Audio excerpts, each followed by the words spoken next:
బైబిల్లో నుంచి యోవేలు గ్రంథము 2వ అధ్యాయం. యోవేలు గ్రంథము 2వ అధ్యాయము 12వ వచనము నుంచి 17వ వచనం వరకు మార్చి చదువుకుందాం. యోవేలు గ్రంథము 2వ అధ్యాయము 12 నుంచి 17వ వచనం వరకు. ఇప్పుడైనను మీరు ఉపవాసం ఉండి కన్నీరు విడుచుచు దుఃఖించుచు మనఃపూర్వకముగా తిరిగి నా యొద్దకు రండి. ఇదే యెహోవా వాక్కు.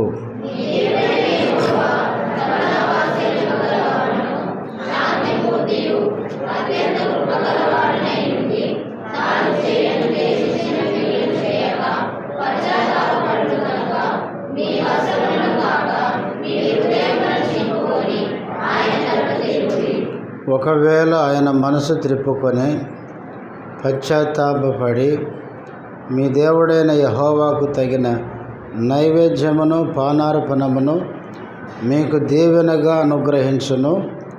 అనుగ్రహింపడని ఎవడు చెప్పగలడు?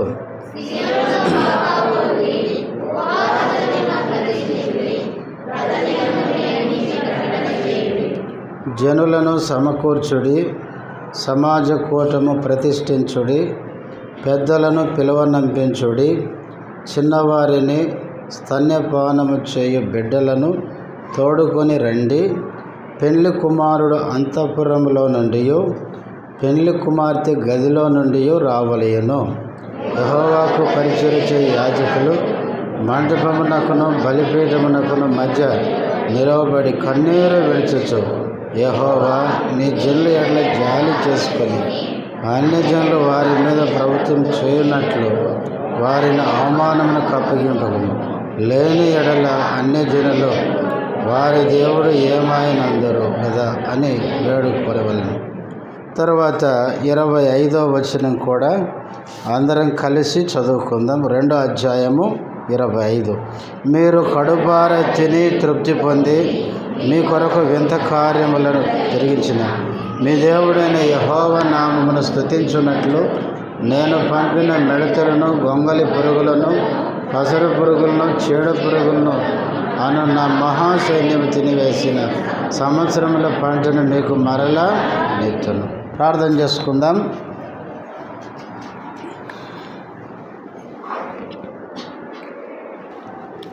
ప్రేమ కలిగిన మా పరలోకపు తండ్రి, యేసుక్రీస్తు నామములో వందనములు స్తోత్రాలు చెల్లిస్తుంటున్నాం. ఇంతవరకు ఆరాధనలో మీరు చేసిన సహాయముకే స్తోత్రాలు. బలలో పాలు పొందకమునపు ప్రభువా చదవబడిన వాక్యములో నుంచి మాతో మాట్లాడండి. మీరు మాట్లాడే దేవుడవు, వినే చెవి, గ్రహించే హృదయం మా అందరికీ దయచేయండి. వాక్య వెలుగులో మా జీవితాలను పరీక్షించుకొని యోగ్యమైన విధానంలో బలలో పాలు పొందుటకు సాయం చేయము. మీ దాసుడు బలహీనుడు, మరొకసారి జ్ఞాపకం చేసుకునమని యేసుక్రీస్తు నామములో స్తుతించి ప్రార్థిస్తున్నాము తండ్రి, ఆమెన్.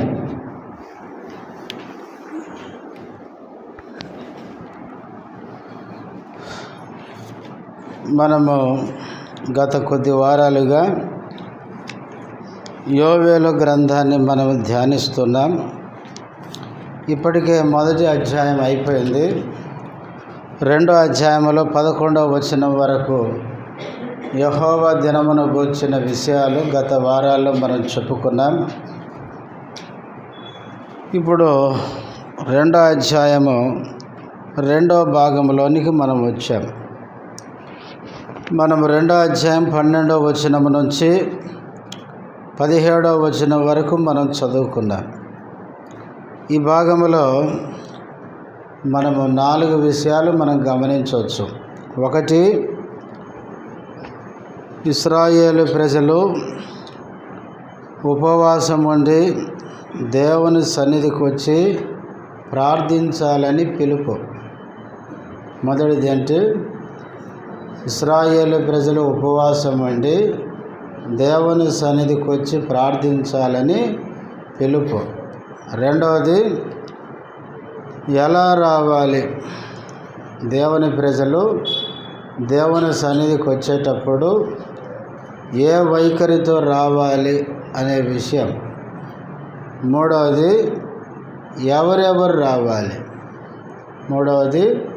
ఎవరెవరు రావాలి. నాలుగవది ఎక్కడికి రావాలి, ఆ స్థలం.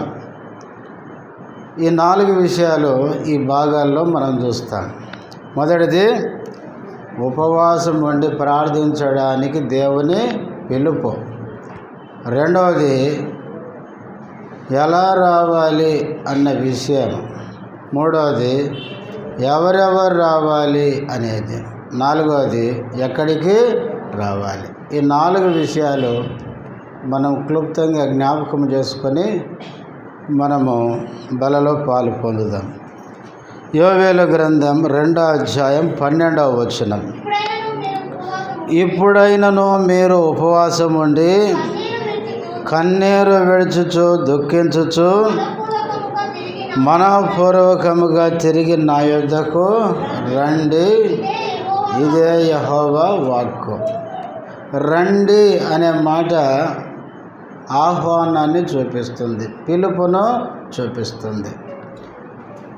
ఇశ్రాయేలు ప్రజలు దేవుని మాట వినక దేవునికి విరోధంగా జీవించిన కారణము చేత దేవుడు ఇశ్రాయేలు దేశం మీదకి మొదటి అధ్యాయంలో మనం ధ్యానించినట్లు 4 రకాల పురుగులను పంపించినాడు. అవన్నీ వచ్చి ఆ దేశపు పంటంతా పూర్తిగా నాశనం చేసినాయి. దాని గురించి వారు ఎంతో కలవరపడి భయపడుతుంటే ప్రవక్త ద్వారా దేవుడు ఈ 4 పురుగుల ద్వారా కలిగిన నష్టానికి ఎంత భయపడితే, అయితే యెహోవా దినం అనే ఒక దినం రాబోతుంది. ఆ దినాన మీ దేశం చుట్టూ అనేక జనాంగాలు వచ్చి మిమ్మల్ని ఎంతో నష్టానికి గురి చేస్తారు. అది భయంకరమైన దినం. ఆ దినాన మీరు ఎలా తప్పించుకుంటారు అని ఈ 4 ఈ పురుగుల ద్వారా కలిగిన నష్టాన్ని గురించి మాట్లాడుతూ ప్రవక్త ఎప్పుడో జరగబోయే యెహోవా దినాన్ని గురించి ఇశ్రాయేలు ప్రజలకి ప్రకటిస్తూ వచ్చినాడు. అయితే ఇశ్రాయేలు దేశమంతా నష్టపోయి ఎంతో ఇబ్బంది పడుతున్న ఆ పరిస్థితిలో ఆ నష్టాన్ని నుంచి బయటికి రావాలంటే దేవుని ప్రజలందరూ ఉపవాసం ఉండి దేవుని సన్నిధికి వచ్చి ప్రార్థించాలని దేవుడు పిలుపునిస్తున్నాడు. 12వ వచనంలో ఇప్పుడైనను మీరు ఉపవాసం ఉండి ఏం కావాలండి, తిరిగి నా యొద్దకు రండి. దేవుడు ఎంత మంచివాడంటే తప్పిపోయిన దేవునికి దూరం అయిన ఇశ్రాయేలు ప్రజల్ని తిరిగి రండి అని పిలుస్తున్నాడు. ఇర్మియా గ్రంథము 3వ అధ్యాయం. ఇర్మియా గ్రంథము 3వ అధ్యాయం 1వ వచనం.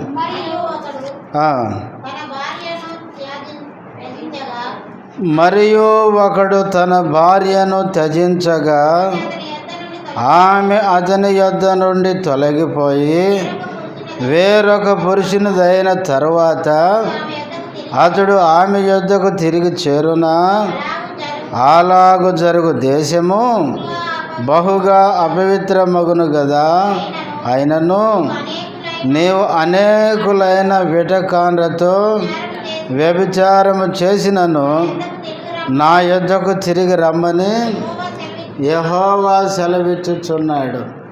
ఇశ్రాయేలు ప్రజలు దేవుణ్ణి విడిచి వాళ్ళు ఏం చేశారు, దేవునికి దూరమై చేయకూడని కార్యాలు చేసి తప్పిపోయినా ఈ 3వ వచనం చివర్లు అంటాడు, నా యొద్దకు తిరిగి రమ్మని యెహోవా సెలవిచ్చుచున్నాడు.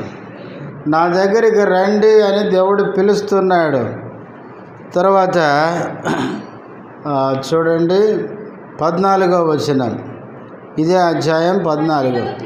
భ్రష్టులకు పిల్లలారా తిరిగి రండి, నేను మీ యజమానుడు. తర్వాత 22వ వచనం, భ్రష్టులైన బిడ్డలారా తిరిగి రండి, మీ అవిశ్వాసమును చాలెమ్మ. దేవుడు రండి రండి అంటున్నాడు. 25వ వచనం కూడా, సిగ్గునొందిన వారమై సాగిల పడదాం రండి. చాలమ్మ. రండి రండి అనే పదం ఇర్మియా గ్రంథంలో చాలాసార్లు కనపడుతుంది. దేవుడు తప్పిపోయిన తన ప్రజల్ని పిలుస్తున్నాడు రండి అని. కానీ వాళ్ళు ఏం కావడం లేదు. 7వ వచనం, ఆమె ఈ క్రియలన్నిటినీ చేసినను ఆమెను నా యొద్దకు తిరిగి రమ్మని నేను సెలవీయగా ఇశ్రాయేలు జనాంగము తిరిగి రాలేదు. ప్రియులారా, దేవుడు పిలిచినప్పుడు ఏం కావాలి? దేవుని దగ్గరికి రావాలి. వస్తే ఆయన తిరిగి మనల్ని బాగు చేస్తాడు, మనల్ని క్షమిస్తాడు, మనకు తిరిగి నష్టపోయిన దాని అంతటిని సమకూరుస్తాడు. దేవుడు పిలిచినప్పుడు రాకపోతే రానందుకు మనకే నష్టం. కాబట్టి ఇప్పుడైనా మీరు ఉపవాసం ఉండి తిరిగి నా దగ్గరకు రండి. ఇదే యెహోవా వాక్కు. ప్రియులారా, దేవుడు ఇశ్రాయేలు జనాంగాన్ని పిలుస్తున్నాడు. నా మాట విననందుకు 4 రకాల పురుగులు వచ్చి దేశమంతా పంట నాశనం చేసి తినడానికి ఆహారం లేక అలమటిస్తున్నారు కదా. ఇప్పుడైనా ఉపవాసం ఉండి మీరు తగ్గించుకొని నా దగ్గరకు రండి అని దేవుడు పిలుస్తున్నాడు. ప్రియులారా, దేవుడు పిలిచినప్పుడు మనం దేవుని దగ్గరకు వస్తే ఆయన తిరిగి మనల్ని చేర్చుకుంటాడు, మనల్ని క్షమిస్తాడు, మనల్ని బాగు చేస్తాడు. నష్టపోయిన మన జీవితాన్ని తిరిగి బాగు చేసి అన్నిటినీ చక్కబరుస్తాడు. రాకపోతే మనమే నష్టపోతాం. చాలామంది దేవుని దగ్గరికి పిలుస్తున్నా కూడా రారు. దేవుని దగ్గరికి పిలిస్తే ఇందాక చదివాం కదా, ఇర్మియా 3:7లో ఆమె రానొల్లదంట, రావడానికి ఇష్టపడడం లేదు. చాలామంది దేవుని దగ్గరికి పిలిస్తే రారు. ప్రభు నా దగ్గరికి రండి, మత్తయి సువార్త 11:28 మనకు తెలుసు. ప్రయాసపడి భారము మోసుకొనుచున్న సమస్త జనులారా నా దగ్గరికి రండి అంటే ప్రభు దగ్గరికి రావడానికి, పాపాన్ని ఒప్పుకొని సరి చేసుకోవడానికి మనుషులు ఇష్టపడడం లేదు. వస్తారు కానీ ప్రభువుని అంగీకరించరు, వస్తారు కానీ ప్రభువును హృదయంలో స్వీకరించరు. పాపాన్ని చక్కపరుచుకోకుండానే వెళ్ళిపోతుంటారు. మనం ప్రభు దగ్గరికి వచ్చినంత మాత్రాన ప్రభుకు సంతోషం కాదు. ప్రభువుని నమ్మి ప్రభు ఇచ్చే ఆ రక్షణ మారు మనసు మనం పొందాలి. చాలామంది మందిరానికి వస్తారు, పోతారు. రావడం పోవడం అలవాటైంది కానీ క్రీస్తును హృదయంలో చేర్చుకోకుండా పోతే దానివలన దేవునికి సంతోషం ఉండదు.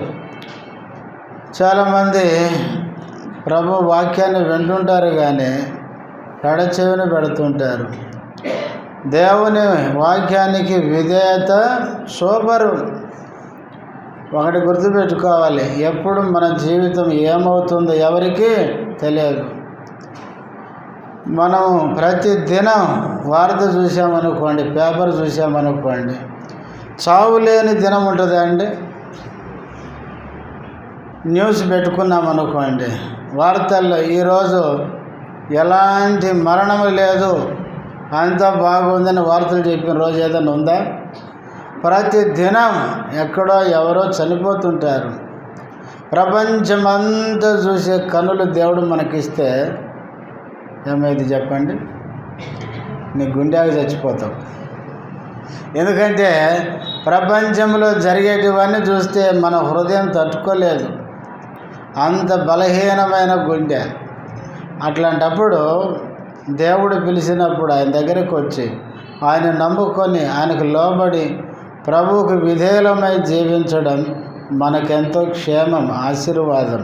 అందుకనే ఇంత నష్టపోయిన ఇశ్రాయేలు ప్రజల్ని దేవుడు తిరిగి నా యొద్దకు రండి అని పిలుస్తున్నాడు.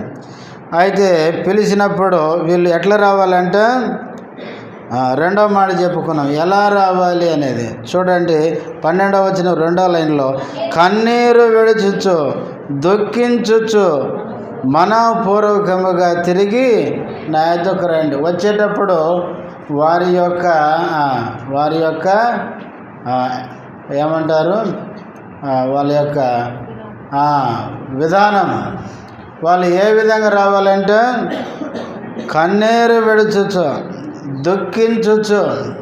ఎందుకంటే దేశం అంతా నష్టపోయింది. కన్నీళ్లతో దుఃఖముతో వచ్చేటప్పుడు ఎట్లా రావాలి?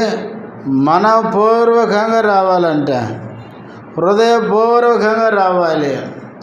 కొన్నిసార్లు కొంతమంది వస్తారు కానీ హృదయపూర్వకంగా రారు. చూడండి, ఇందాక చదివిన భాగంలోనే ఇర్మియా గ్రంథం 3వ అధ్యాయం, ఇర్మియా గ్రంథం 3వ అధ్యాయం 10వ వచనం చదవండి.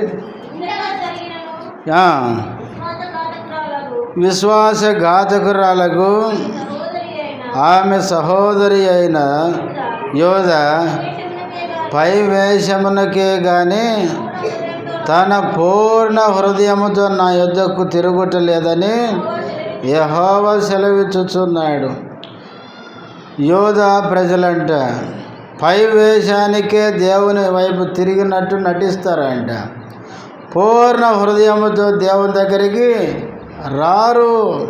హోషేయ గ్రంథం 7వ అధ్యాయం, హోషేయ గ్రంథం 7వ అధ్యాయం 14వ వచనం, హృదయపూర్వకముగా నన్ను బతిమాలు కొనక శయ్యల మీద పరుండి.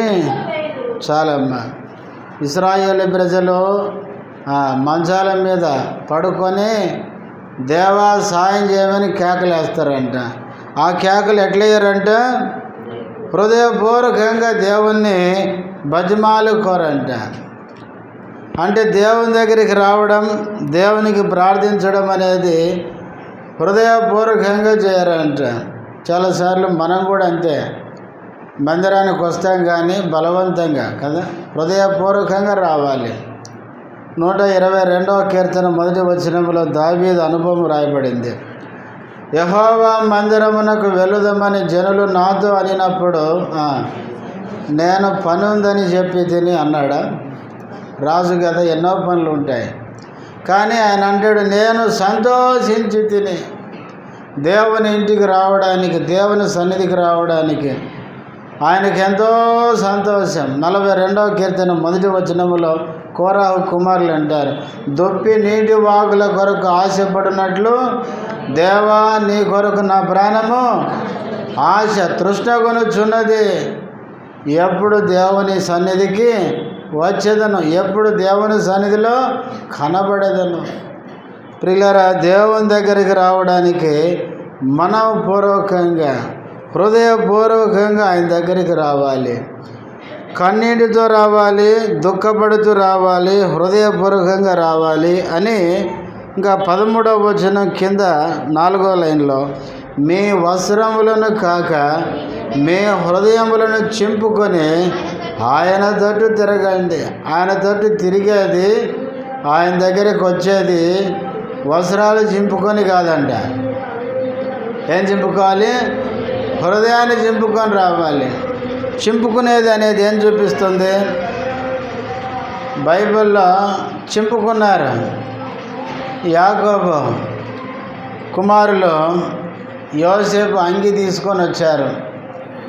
అంగి నిండా మేకపిల్ల రక్తం అంతా పూసుకొని వచ్చి, ఈ అంగిని గుర్తుపట్టి ఇది ఎవరిదో, వీరిని అడవి జంతువులు ఏం చేసినాయి, తినేసినాయి అని చెప్పేసరికి యాకోబు వెంటనే వస్త్రాలు ఏం చేశాడు? చింపేసుకున్నాడు. చించుకోవడం అనేది ఏం చూపిస్తుందంటే దుఃఖాన్ని, వేదనను చూపిస్తుంది. దేవుని దగ్గరకు వచ్చేటప్పుడు ప్రియులరా, హృదయ వేదనతో రావాలి, పశ్చాత్తాపముతో రావాలి. ఆ విధంగా దేవుని సన్నిధికి మనము రావాలి. దేవుడు ఇశ్రాయేలు ప్రజల్ని దేవుని సన్నిధికి ఉపవాసం ఉండి ప్రార్థించడానికి పిలుస్తున్నాడు. వచ్చేవారు కన్నీళ్లతో దుఃఖముతో మనఃపూర్వకంగా హృదయాన్ని చించుకొని ఆయన దగ్గరికి రావాలి అని చెప్పినాడు. వాళ్ళు వచ్చేటప్పుడు వారి యొక్క పరిస్థితి ఇట్లా ఉండాలి అని చెప్పినాడు. మూడవది, ఎవరెవరు రావాలి అంటే చూడండి 16వ వచనం, జనులను సమకూర్చుడి, సమాజ కూటము ప్రతిష్ఠించుడి, పెద్దలను పిలువనంపించుడి, చిన్నవారిని స్తన్యపానము చేయ బిడ్డలను తోడుకొని రండి. పెళ్లి కుమారుడు అంతఃపురములో నుండి పెళ్లి కుమార్తె గదిలో నుండి రావలెను.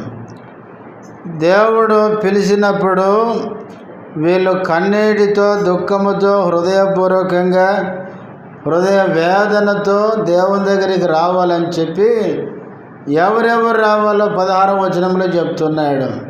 2వ వరుసలో పెద్దలు అన్నాడు. అదే లైన్ తర్వాత చిన్నవారు అన్నాడు. తర్వాత కింద బిడ్డలు అన్నాడు. వీళ్ళందరినీ ఉపవాసం ఉండి ప్రార్థించడానికి తోడుకొని రండి. మనం దేవుని దగ్గరికి వచ్చేటప్పుడు అందరినీ తోడుకొని వస్తామండి. అయితే దేవుడు అంటున్నాడు, అందరినీ తీసుకొని రండి. పెద్దలు రావాలి, చిన్నలు రావాలి, బిడ్డలు రావాలి, ఇంకెవరు రావాలి? పెళ్లి కుమారు రావాలి, పెళ్లి కుమార్తె రావాలి. పాపం పెళ్లి చేసుకొని వీళ్ళు సుఖంగా ఉండాలంటే ఉపవాసం ఉండి ఏడవడానికి వీళ్ళు కూడా రావాలంట. పెళ్లి కుమారుడు పెళ్లి కుమార్తె బైబిల్లో వాస్తవంగా ధర్మశాస్త్రంలో ఉంది. వివాహమైన కొత్త జంట 1 సంవత్సరం ఎట్లుండాలంట? వాళ్ళని వదిలిపెట్టేయాలంట. చూడండి ద్వితీయోపదేశకాండం 24వ అధ్యాయం, ద్వితీయోపదేశకాండము 24వ అధ్యాయము 5వ వచనం, ఒకడు క్రొత్తగా ఒకదానిని పెళ్లి చేసుకొని సేనలో చేరిపోకూడదు, అతని పైన ఏ వ్యాపార భారమును మోపకూడదు. ఇక్కడి నుంచి గమనించండి, పెళ్ళైన తర్వాత ఏడాది వరకు తీరికగా అతడు తన ఇంట ఉండి తాను పరిగ్రహించిన భార్యను ఏం చేయాలి? సంతోషపెట్టవలెను. వాస్తవంగా ధర్మశాస్త్రంలో దేవుడు ఏం చెప్పాడంటే వివాహమైన కొత్త జంటని 1 సంవత్సరం వదిలిపెట్టాలి. వాళ్ళు సంతోషంగా ఉండడానికి ఆ విధంగా అవకాశం ఇవ్వాలి. అయితే యోవేలు గ్రంథంలో దేవుడు చెప్పినాడు, వాళ్ళను కూడా తీసుకురండి. ఎందుకు? సమస్య అందరిది. దేశమంతా వచ్చింది కరువు, దేశమంతా నష్టం ఉంది. అందుకనే పెళ్లి కుమారుడు రావాలి, పెళ్లి కుమార్తె రావాలి. వచ్చి అందరూ దేవుని సన్నిధిలో కన్నీటితో ఉపవాసం ఉండి ఏం చేయాలి? ప్రార్థన చేయాలి. మనం ఎప్పుడూ ఒక విషయాన్ని గుర్తుపెట్టుకోవాలి, ప్రార్థన అనేది చాలా ప్రాముఖ్యమైనది. ఒక దైవజనుడు అన్నాడు, ఏమన్నాడంటే ప్రార్థించేవాడు సమస్యను చూసి భయపడాడు, ప్రార్థించని వాడు అన్ని సమస్యలను చూసి కలవరపడతాడన్నాడు. అర్థమైందా? ప్రార్థించని వాడు ప్రతి సమస్యకి ఏమవుతాడంట? భయపడిపోతాడు. ప్రార్థించేవాడు సమస్యను చూసి భయపడడు. అందుకనే మనం ప్రార్థించడం చాలా ప్రాముఖ్యమైనది. ప్రార్థించేవారు సమస్యను చూసి భయపడరు. ఎందుకంటే సమస్యలన్నిటికీ మించిన దేవుడు తనకున్నాడన్న ధైర్యం తనకు ఉంటుంది. కాబట్టి ప్రియులారా, ఇశ్రాయేలు ప్రజల్ని దేవుడు పిలిచిండు. దేవుని సన్నిధికి వచ్చి ఉపవాసం ఉండి కన్నీటితో దేవునికి ప్రార్థించమని వారిని ఆహ్వానించాడు.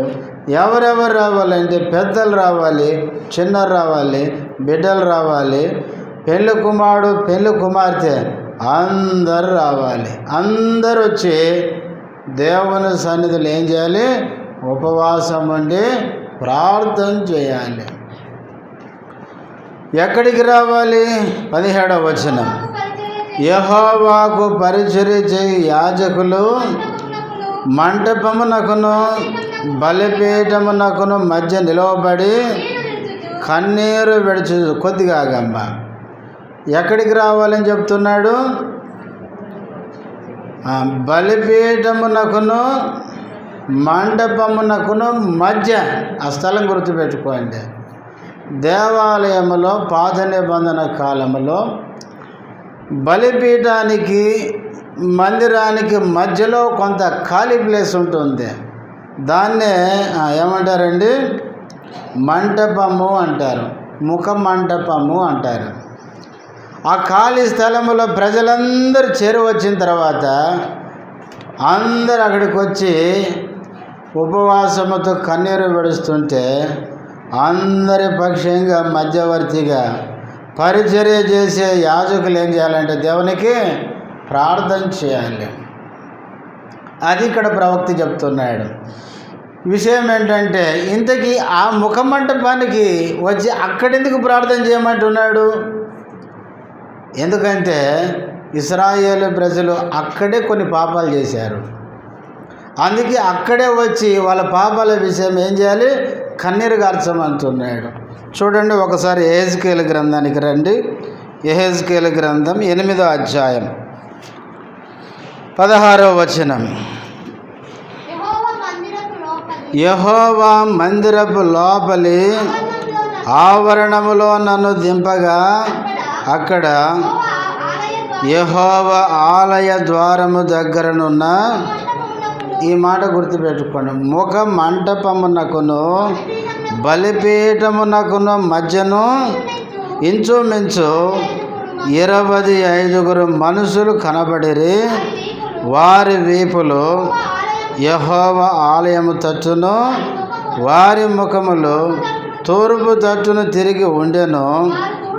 వారు తూర్పుననున్న సూర్యునికి.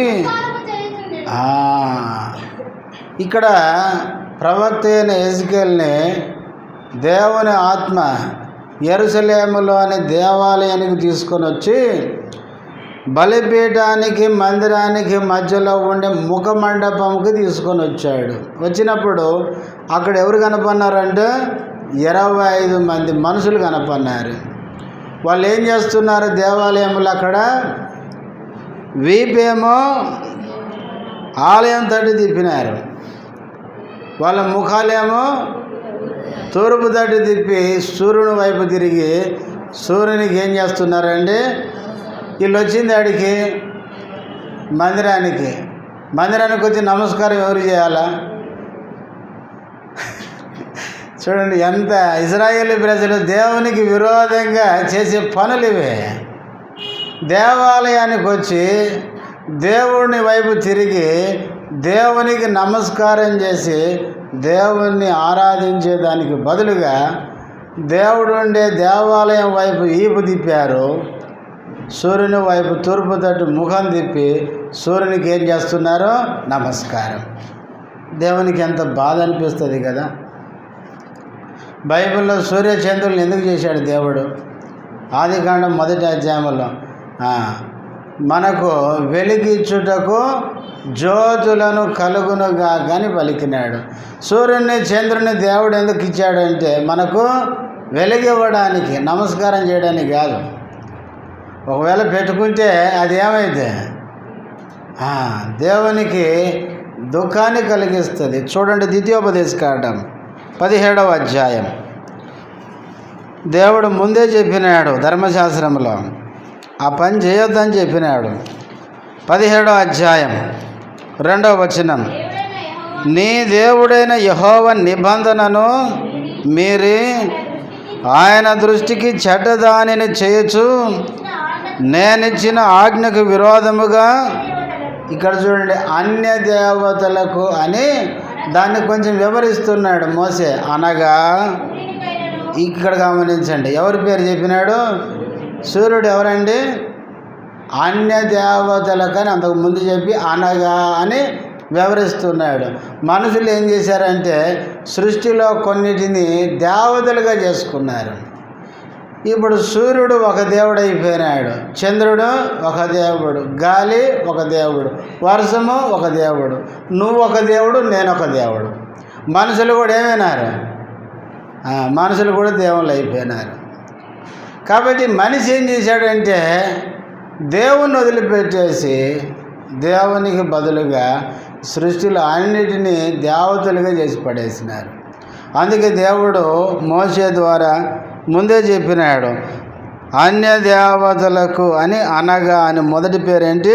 సూర్యునికైనను చంద్రునికైనను ఆకాశ నక్షత్రంలోని దేనికైనను నమస్కరించి మ్రొక్కు పురుషుడే కానీ స్త్రీయే కానీ నీ దేవుడైన యెహోవా నీకిచ్చుచున్న నీ గ్రామములలో దేని యందైనను కనబడితే ఏం చేయాలి? కింద చూడండి, ఏం చేయాలి? వాళ్ళను 4వ వచనం చివరిలో రాళ్లతో చావగొట్టవలెను.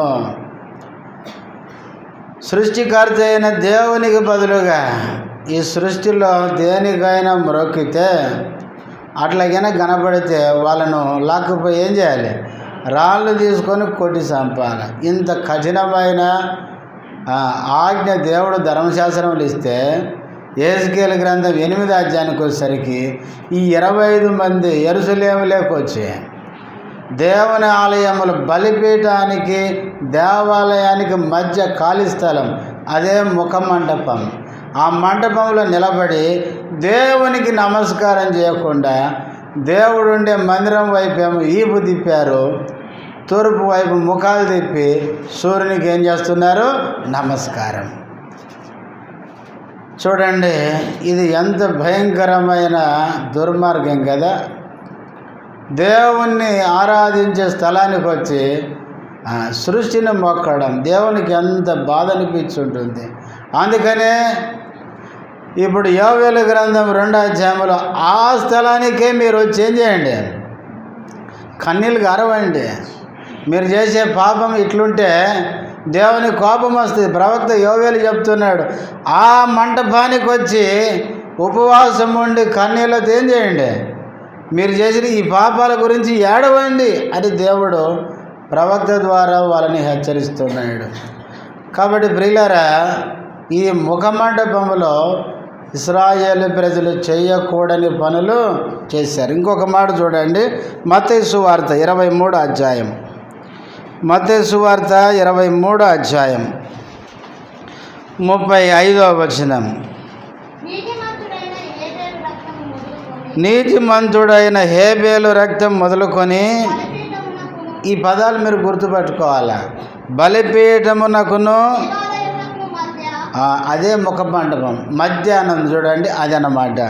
బలిపీఠమునకును దేవాలయమునకును మధ్య మీరు చంపిన బరకియా కుమారుడగు జకర్యా రక్తం వరకు భూమి మీద చిందింపబడిన నీతిమంతుల రక్తమంతయు. జకర్యా అనే ఈ వ్యక్తిని, నీతిమంతుడైన ఈ వ్యక్తిని ఇశ్రాయేలు ప్రజలు ఏడ చంపారంట? దేవాలయంలోనే. బలిపీఠానికి దేవాలయానికి మధ్య అంటే ఈ ముఖమండపమే. ఆ ముఖమండపంలో ఈ నీతిమంతుడైన జకర్యాని ఏం చేశారు? చంపినారు. దేవాలయంలో ఏముండాలండి? దేవుని గణపరచడం, దేవుని ఆరాధించడం, దేవుని ఇంటికి వచ్చిన ప్రజలు సంతోషంగా ఉండడం, ఆనందంగా ఉండడం. దేవుని ఇంటికి వచ్చిన ప్రజలు దేవుడు మనతో ఏం మాట్లాడతాడో నేర్చుకుందామని మనసు ఉండాలి. కానీ దేవుని ఇంటికి వచ్చిన ఆ ప్రజలు ఈయన ఏం బోధించాడో ఏమో వాళ్ళకి నచ్చలేదు, అందుకనే పట్టుకొని కొట్టి చంపేసినారు.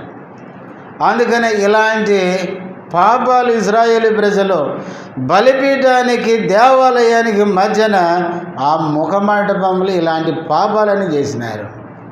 అందుకనే యోవేలు ప్రవక్త ద్వారా మీరు అందరూ దేవాలయానికి రండి, దేవాలయంలో మీరు రావలసిన స్థలం ఏదంటే బలిపీఠానికి దేవాలయానికి మధ్యలో ఉండే ఆ మంటపంలో నిలబడండి. మీరు కన్నీళ్లు గారవండి, దుఃఖపడండి, ఏడవండి. మీ పాపాల విషయమై హృదయాలు బట్టలుగా దించుకోవాల్సింది, హృదయాలు దించుకొని పశ్చాత్తాపడండి అని ప్రవక్త వారిని హెచ్చరిస్తున్నాడు. ప్రియులారా, ఇశ్రాయేలు ప్రజలు చేసిన పాపం విషయమై దేవాలయానికి ఆ మంటపానికి వచ్చి ఏ విధంగా పశ్చాత్తాపడమని దేవుడు ప్రవక్త ద్వారా హెచ్చరించాడు.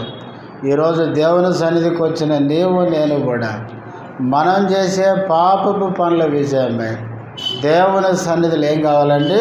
పశ్చాత్తాపడాలి, కన్నీరు విడవాలి. మనము దేవుని సన్నిధిలో మన జీవితాన్ని సరిచేసుకోవాలి. ఆ విధంగా చక్కదిద్దుకుంటే దేవుడు ఏం చేస్తాడండి? మన మీద జాలి పడతాడు. అందుకే దేవుని సన్నిధికి వచ్చి బలిపీఠానికి దేవాలయానికి మధ్యలో నిలవబడి యాజకులు కన్నీరు పెడుస్తూ వాళ్ళు ఏం చేయాలంట? ప్రార్థన చేయాలి. ఏమని ప్రార్థన? 17వ వచనం అటు చూడండి. యెహోవా నీ జనుల ఎడల జాలి చేసుకొని అన్యజనులు వారి మీద ప్రభుత్వము చేయునట్లు వారిని అవమానమునకు అప్పగింపకము. ఇక్కడ ఏమని ప్రార్థన చేయాలంటే యాజకులు, యెహోవా నీ జనుల ఎడల ఏం చేసుకోవాలి? నువ్వు జాలి చేసుకొని, అయ్యా జాలి పడయ్యా, వీళ్ళు దేవాలయంలో చేయకూడని పనులు చేశారు, చేయకూడని పాప పనులు చేశారు కాబట్టి వీళ్ళ మీద జాలిపడు, వీళ్ళని క్షమించు. వీళ్ళందరూ నీ ఇంటికి వచ్చి ఏం చేస్తున్నారంటే కన్నీరు విడుస్తున్నారు, ఉపవాసం ఉండి పశ్చాత్తాపడుతున్నారు కాబట్టి వీళ్ళ మీద ఏం చేసుకో? జాలిపడు అని వాళ్ళు ప్రార్థన చేయాలంట. జాలిపడి వాళ్ళని ఏం చేయొద్దు? అన్యజనులకు ఏం చేయొద్దు? అప్పగించొద్దు. అన్యజనులు వీళ్ళ మీద ప్రభుత్వము చేయొద్దు. ఒకవేళ చేస్తే ఏం కలుగుతుంది? అవమానం. ఇశ్రాయేలు ప్రజలు అన్యజనుల మధ్యకి వెళ్ళిపోయి అన్యజనులు వీళ్ళని ఏలేరనుకోండి, ఏమవుతుందండి? ఆ ప్రజలకు అవమానమే, దేవునికి అవమానమే. వాళ్ళు ఏమడుగుతారంట? ఆ 17 చివర్లు అంటాడు, లేని ఎడల అంటాడు. ఒకవేళ నువ్వు కనుక అన్యజనులకు వీళ్ళని కానీ అప్పగిస్తానని జాలిపడక అప్పచెప్తే లేని ఎడల అన్యజనులు ఏమంటారు? వారి దేవుడు ఏమైనందురు కదా అని వేడుకొనవలెను. వాళ్ళు ఏమని అడుగుతారంట? వీళ్ళ దేవుడు ఏమైపోయాడు? ఇప్పుడు చూడండి, దేవుని ప్రజల మీద అన్యజనులు వచ్చి ప్రభుత్వం చేశారనుకోండి, అన్యజనులు ఏమంటారు చెప్పండి? మీ దేవుడు ఏమండయా? మా దేవుడు గొప్పోడని చెప్తారు కదా, మీకు ఈ గతి ఎందుకు పట్టింది? మా కింద పడి చస్తున్నారు మీరు, మేము చెప్పినట్టు వినాల్సి వస్తుంది, మా కాడికి వచ్చి కింద కూర్చోవాల్సి వచ్చింది. ఈ స్థితి ఎందుకు వచ్చింది? మీ దేవుడు గొప్ప దేవుడైతే ఈ గతి మీకు ఎందుకు పట్టింది? ఈనాడు మన గతి కూడా అదే. అన్యజనుల దగ్గరికి పోతున్నాం, వాళ్ళ కాడ కూర్చుంటున్నాం, వాళ్ళ కింద కూర్చుంటున్నాం, వాళ్ళ చెప్పుల కాడ కూర్చుంటున్నాం, మీరు మాకు న్యాయం చేయమని అడుక్కుంటున్నాం. ఎంత సిగ్గుకరం. ప్రియులారా, ఆనాడు యోవేలు ప్రవక్త ద్వారా ఏ మాటలైతే సెలవిచ్చాడు, ఈరోజు మన బతుకు కూడా అదే. అట్లాంటి స్థితికి మనం వస్తే ప్రవక్త అంటున్నాడు, అదేంటంట? అవమానం. వాళ్ళు అంటారు ఏమని? మీ దేవుడు ఏమైనాడు? ఈరోజు అన్ని జనులు అడిగేది అదే. క్రైస్తవుల దేవుడు నిజమైన దేవుడైతే మీ గతి ఇట్లెందుకు పట్టింది? అంతేనా అండి?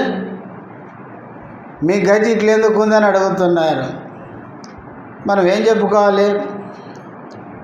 ప్రియులారా, అందుకనే అన్యజనులకు అవకాశం మనము ఇవ్వకూడదు. మన దేవుడు రోషం కలిగిన దేవుడు. మనం ఎప్పుడైతే ప్రియులారా దేవుని మాట వినము, దేవుడు మనల్ని ఏం చేస్తాడు? అన్యజనులకి అప్పగిస్తాడు.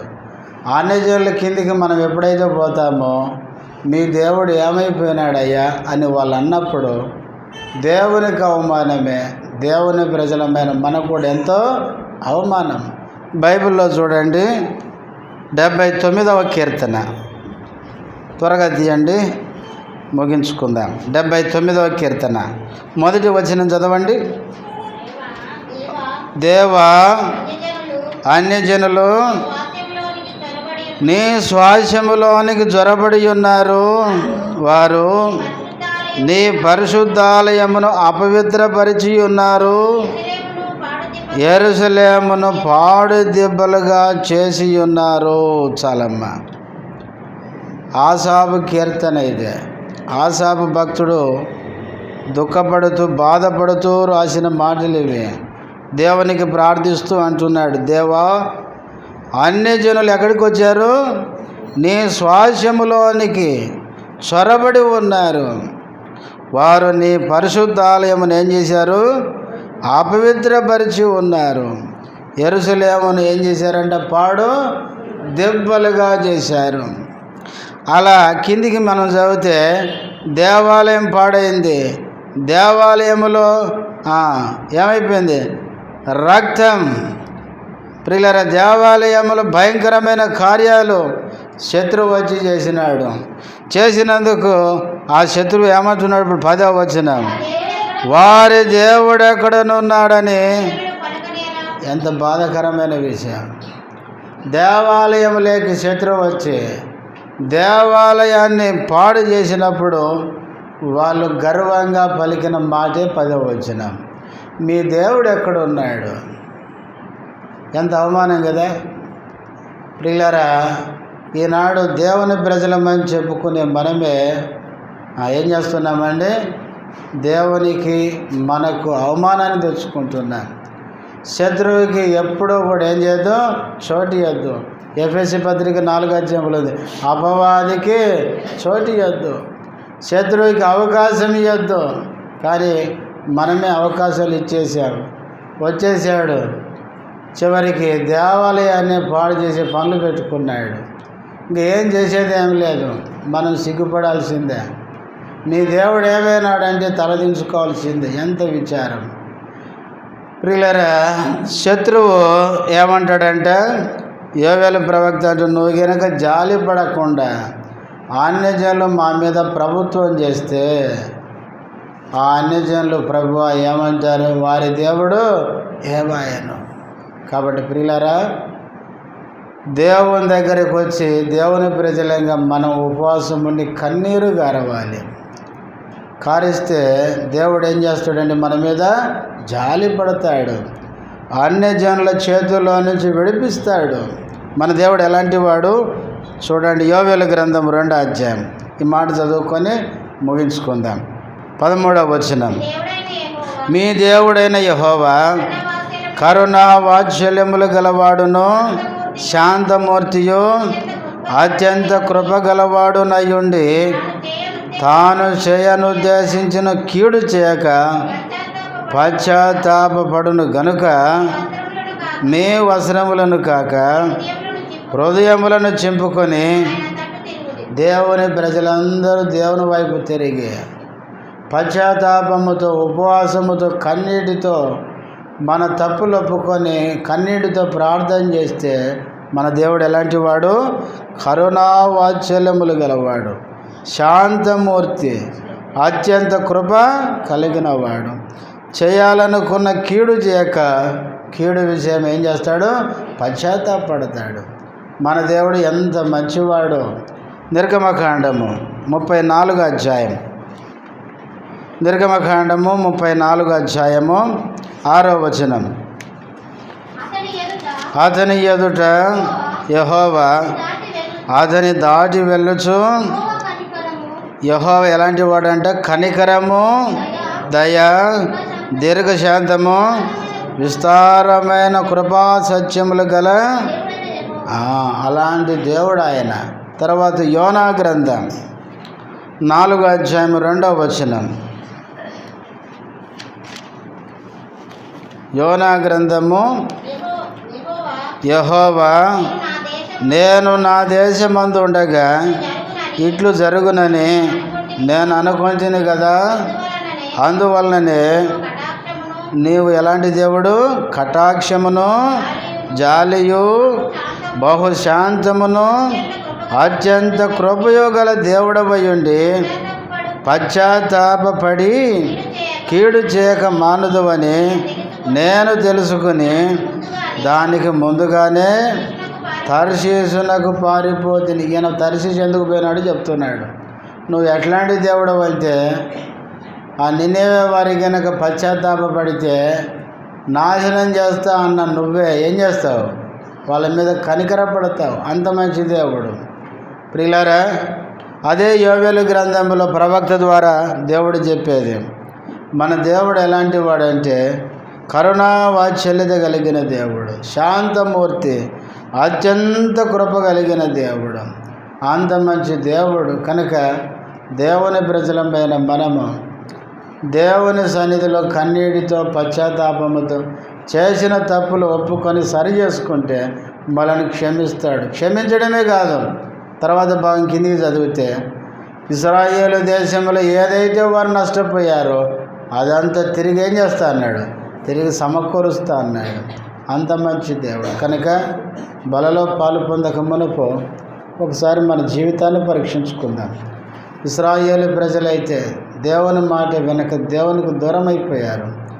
దేవుడు పిలిచి దేవుని ఇంటికి వచ్చి ఉపవాసం ఉండి కన్నీటితో వారు చేసిన పాపాలు ఒప్పుకోమని ప్రవక్త ద్వారా సెలవిస్తున్నాడు. ఒప్పుకుంటే దేవుడు ఎంత మంచివాడో ప్రవక్త ద్వారా చెప్తున్నాడు. క్షమిస్తాను, తిరిగి నష్టపోయింది ఇస్తాను అంటున్నాడు. మనం కూడా దేవుని మాట వెనుక తప్పిపోయి ఉంటే తిరిగి దేవుని దగ్గరకు వచ్చి మన తప్పులు సరి చేసుకుంటే ఆయన క్షమిస్తాడు. నష్టపోయిన దాన్ని తిరిగి సమకూర్చగల దేవుడు. మోకరించండి, ప్రార్థనలోకి వెళ్దాం.